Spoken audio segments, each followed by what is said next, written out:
Welcome back.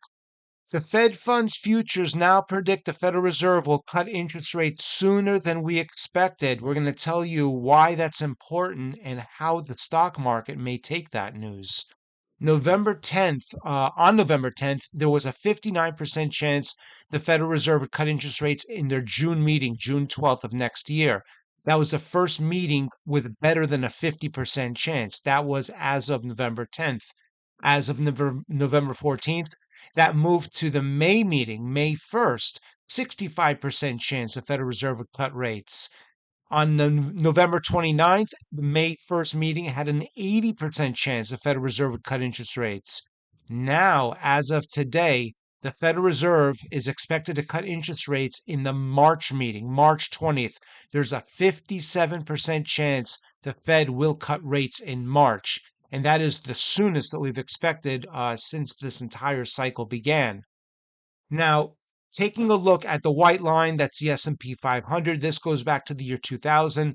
The yellow lines over here represent interest rate hikes or cuts. So when we go below zero, it's an interest rate cut. Above zero, it's a hike. Notice we saw interest rate cuts in 2000, 2001, interest rate hikes in 2004 through 7, interest rate cuts, well, 2006, 2007 and 8 interest rate cuts, until present day, we see now a massive amount of interest rate hikes. The reason why that's important is because we take a look at the average forward performance of the S&P 500 over the next 30 days. So we take a look at a meeting where there's a change in interest rates and we project forward. This is based on historical data going over 20 years back. How did the S&P 500 tend to perform on average over the next 30 days? Now, when we saw a no change, there was, generally speaking, a 0.5% increase in the S&P 500, basically flat. Same holds true for interest rate hikes of 25 basis points, 25% of 1 percentage point, or of 1 point.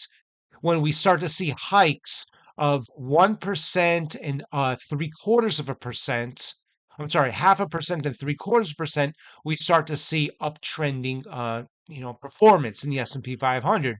Reason being is when the Federal Reserve is raising interest rates, that's typically a sign of a very strong economy, very strong stock market.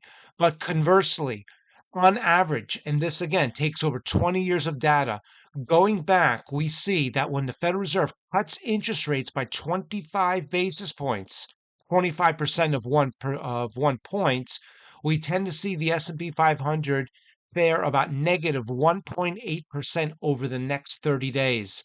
If they cut it by 50%, it's not as common. The S&P 500 goes down about 1.2%. So point being is that when we see 25 basis point cuts, 25% of 1 point, we tend to see the S&P 500 go down almost 2% over the next 30 calendar days.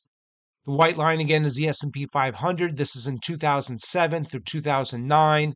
The yellow lines represent interest rate cuts, and we can see the interest rate cut took place. The first cut wasn't really that much of a reaction, but we see the subsequent cuts. The S&P 500 went down after the fact. It went down again and again. And the point being, and the reason being, is that when the Federal Reserve is cutting interest rates, it's definitely a sign the economy is weakening. It's definitely a sign that the economy needs a little bit of help, so we're going to cut interest rates. But unfortunately, by the time the Federal Reserve usually cuts rates, it usually means the economy, or at least the stock market, is already in a tailspin to the downside. So, point being is that by the time we see the Federal Reserve cut interest rates, it usually means the stock market and/or the economy is already in a trend to the downside. Zooming forward to present date over here, we saw the Federal Reserve raise interest rates this past April, May, August again. Since then, they have not raised interest rates. The S&P 500 currently around the 4,600 level.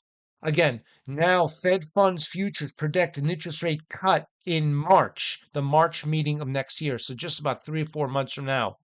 Uh, does this obviously guarantee any stock market performance? Absolutely not. But we lean on the historical tendencies to try to ascertain what is the probability of strong stocks, weak stocks, and a strong or weak economic condition in the in the 30 days and, the time moving forward. So we're going to watch these numbers very carefully. We watch the Fed funds futures all the time, and we'll be sure to update you along the way with any significant changes as well. We hope this has been helpful. We look forward to seeing you back soon.